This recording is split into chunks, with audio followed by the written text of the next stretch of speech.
So, a friend of mine once said, before you go and talk to somebody about their problems, ask them if they want to be heard or helped. But there's more to it than just being heard or helped. There's also being comforted or giving comfort. So, asking somebody if they want to be heard, helped, or comforted would be the right way to be there for somebody when they're venting to you, talking about their feelings or their problems.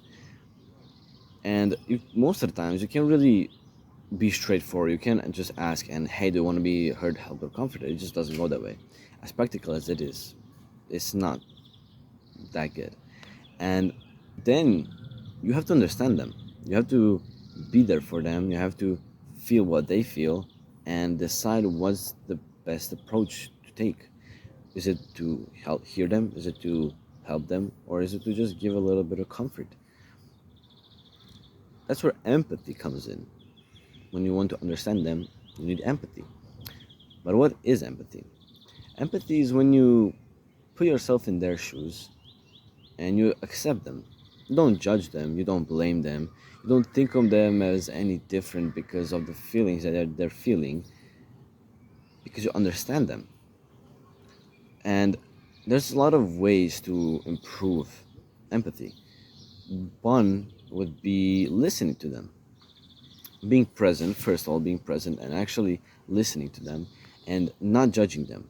You're not judging them and you're not blaming them because you're letting them talk. And when they're talking, you accept the thing they're talking about. You're not blaming them because they did something and you're like, oh, you shouldn't have done that. You're so stupid. You're not doing that. You're not judging them, not calling them stupid, because you understand that they're in a difficult situation as well, that they are human like you, that they're living for the first time just as you are.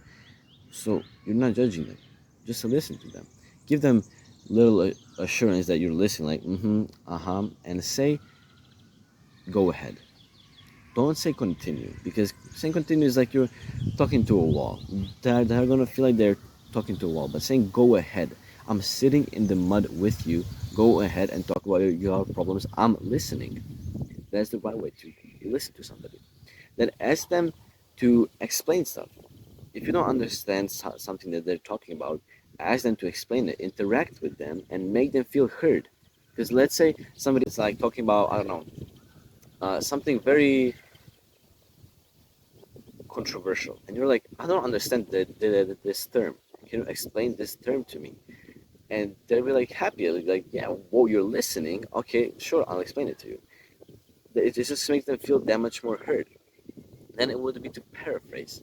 Paraphrasing would be, if I understand this correctly, you're meaning that you felt this way, right? Or if you said this, you meant that, right? You can just ask them to reassure you on the things that you think that you know or that you understood, but just the reassurance that they'll give you is enough for them to feel heard, because you're interacting with them and you're making them feel heard. Just good, you're listening. Then to verbalize, to express your feelings in their tone of voice by observing their body language. Meaning, if they're a bit, closed, that they're like talking like this, and they're like a bit shy, you can be a bit more soft spoken to calm them, to open them up, to open them up like body language, to just like rest their arms on the side, and they're like, be like, huh, yeah, this guy understands me. He's kind, and he's soft spoken. He's listening to me. I appreciate that. And he's just gonna be a lot more calmer. Then to validate and give comfort is just saying, I understand. Okay, so you're feeling that way because of this. I understand that, and that's totally fine. The last, but like the most important one, would be to say yes instead of but. Let's say somebody's talking about their feelings and they say something that's very, very, very crucial to them. They're like very stuck to them, and saying, okay, so you feel this way, and that's totally okay. I understand it. And why did you do it? It's better to say, and why did you do it, than, but why did you do it? It's like, yeah, you did that, I understand it, but why did you do it? It sounds like, what are you doing, bro? Like, you shouldn't be doing that. Are you insane? But saying, and why did you do it? It's asking for their perspective, for their thoughts during that time when they were in that situation. So understand it, and why did you do it? Like, what was going through your mind?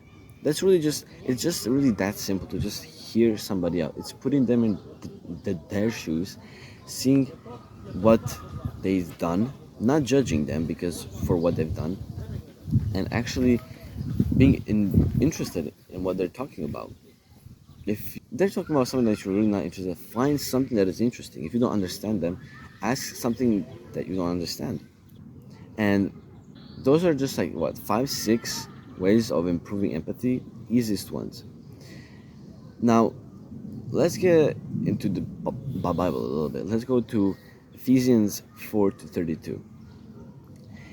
It says, and be kind to one another, tender-hearted, forgiving one another, even as God in Christ forgave you. Now let's take this sentence, this last one, this last one.